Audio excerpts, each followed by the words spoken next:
Hi guys, Dr. Cliff here with hearingloss.com, and in this video, I'm talking about how you can remove earwax from your own ears.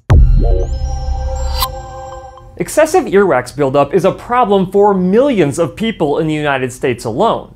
Not only can it be uncomfortable, but it can even cause pain, itching, fullness, hearing loss, and even tinnitus. Ideally, earwax migrates its own way out of your ears without you having to do anything.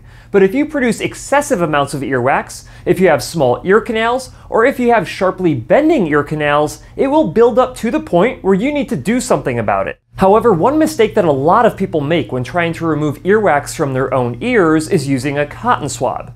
Now I must say, I like using cotton swabs as much as the next person, but only to dry water out of the opening of my ear canal after showering or swimming in a pool. While trying to use a cotton swab to dig around inside of your ears to remove earwax may get some of the wax out, most people end up pushing the earwax further inside of their ear canals and creating an impacted wall of wax, making the problem even worse. Which is exactly why your mother says not to put anything smaller than your elbow inside of your ears.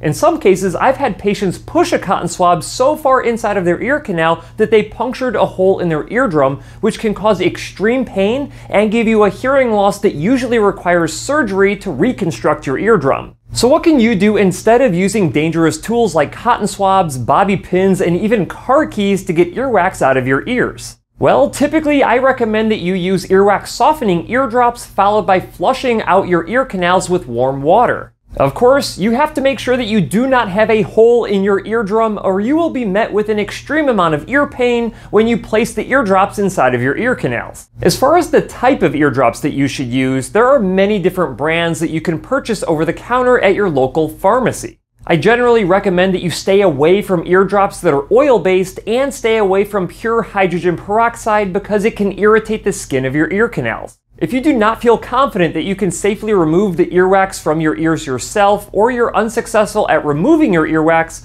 I would recommend that you consult with an audiologist who specializes in professional earwax removal. Audiologists often have a variety of different earwax removal techniques to safely and comfortably remove all of the earwax out of your ears. What are these techniques? Well, that is a topic for another video. Alright guys, I hope you enjoyed this video. If you did, please hit that like button and make sure that you subscribe to the hearingloss.com YouTube channel for more informational content.